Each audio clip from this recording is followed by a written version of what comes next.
sini roham.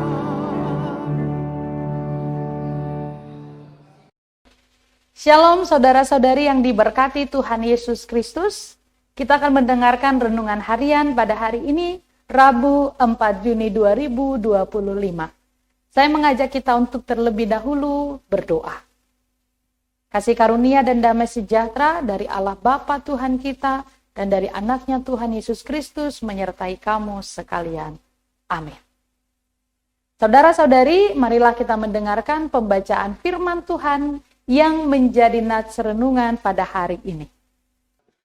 Ayat harian kita hari ini Rabu 4 Juni 2025 diambil dari Lukas 10 ayat 21.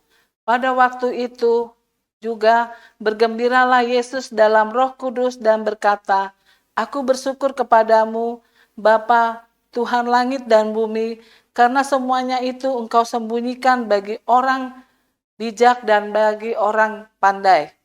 Tetapi Engkau nyatakan kepada orang kecil, ya Bapa, itulah yang berkenan kepadamu."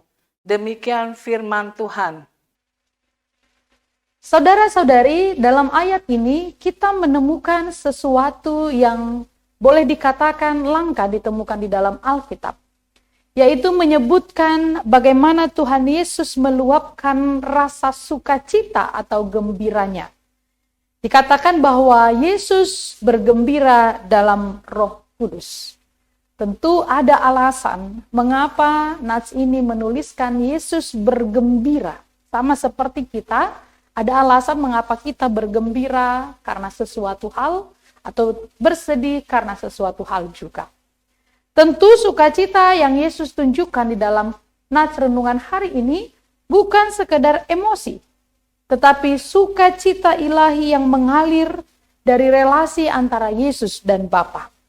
Lantas apa yang membuat Yesus bergembira dalam Roh Kudus sebagaimana yang dinyatakan di dalam nats ini? Kalau kita membaca pasal ini secara keseluruhan, dimulai ketika Yesus mengutus 70 murid. Dan kembalinya mereka berjumpa dengan Tuhan Yesus, mereka menceritakan bahwa mereka mampu mengusir setan-setan. Dan iblis pun takluk kepada nama Yesus.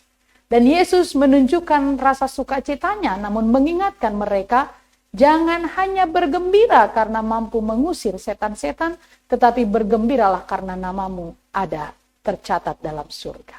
Saudara-saudari, kegembiraan Tuhan Yesus bukan hanya sekedar para murid bisa mengusir setan, tetapi rasa gembira Tuhan Yesus yaitu karena Allah Bapa memberikan juga kuasa kepada mereka, para murid yang diutus, yang hidup dan mau bergantung kepada Tuhan. Jadi kegembiraan Tuhan Yesus bukan kepada kekuatan yang mereka terima, tetapi karena mereka sangat bergantung. Mereka rendah hati sehingga mereka menerima kuasa itu sendiri. Saudara-saudari yang dikasihi Tuhan Yesus Kristus, dalam renungan hari ini kita menemukan hal-hal yang dapat untuk kita lakukan. Bahwa mukjizat dan kuasa hanya terjadi kepada orang-orang yang bergantung sepenuhnya kepada Tuhan. Hanya kepada orang-orang yang sungguh-sungguh hidup dalam rendah hati. Marilah kita bergembira bukan hanya karena ketika kita meraih prestasi keberhasilan, tetapi bahkan dalam kegagalan, dalam segala hal, kita mampu bergembira karena kita tetap hidup bergantung kepada Tuhan. Sehingga selama hidup kita bergantung kepada Tuhan, situasi kehidupan yang bagaimanapun tidak akan mempengaruhi kondisi hati dan iman kita kepada Tuhan. Sumber sukacita hanya berasal dari kerajaan Allah. Yang kedua, kita harus memahami bahwa sumber sukacita yang sejati berasal dari Allah. Yesus tidak bersukacita karena murid-murid dapat mengusir setan-setan. Tetapi karena Bapa menyatakan rahasia kerajaan kepada mereka yang sederhana, bukan kepada mereka yang sombong atau merasa tahu. Di hadapan Tuhan kita harus benar-benar merasa tidak punya apa-apa. Kita harus sadar kita tidak layak, tapi kita dilayakkan. Allah mau menyatakan kuasanya kepada orang-orang yang kecil.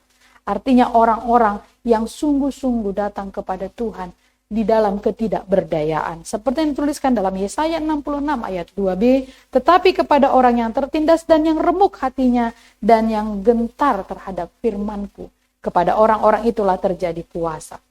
Saudara-saudari, hari ini marilah tetap hidup bergantung kepada Tuhan. Jangan merasa kita orang yang sanggup melakukan ini dan itu. Saat kita datang kepada Tuhan dan setiap hari, bahkan saat kita berjalan, kita mampu bernafas, katakan bahwa itu semua adalah karena kebaikan Tuhan. Saat kita benar-benar hidup bergantung kepada Tuhan, percaya sungguh-sungguh kepada Tuhan, maka Tuhan akan menyatakan mukjizat dan kuasa-Nya dalam kehidupan kita. Tetap percaya dan setia, dan bergembiralah untuk banyak hal yang kita lalui setiap hari. Tuhan Yesus memberkati. Amin. Marilah kita berdoa. Sungguh kami bersyukur Tuhan, karena rahmat-Mu yang kami terima sampai pada saat ini. Terima kasih atas firman-Mu yang kami telah dengarkan, firman yang akan mengubah kehidupan kami, menambah iman kami untuk tetap percaya kepada-Mu. Ajari kami untuk melihat kuasa dan mukjizat-Mu, namun terlebih dahulu hidup dalam kerendahan hati dan bergantung sepenuhnya kepada Tuhan. Maka Tuhan akan mewujudkan dan menunjukkan kuasa-Mu. Terima kasih Tuhan, setiap jemaat-Mu yang sedang sakit, Tuhan beri kesembuhan. Yang sedang berduka, Tuhan beri penghiburan. Tuhan berkati setiap orang yang sedang bergumul, bersusah payah atas kehidupan yang sedang mereka lalui. Terpujilah nama-Mu Tuhan. Di dalam Kristus Yesus kami berdoa. Anugerah dari Tuhan kita Yesus Kristus, kasih setia dari Allah Bapa, dan persekutuan dengan Roh Kudus menyertai kamu sekalian. Amin. Selamat beraktivitas, Tuhan Yesus memberkati.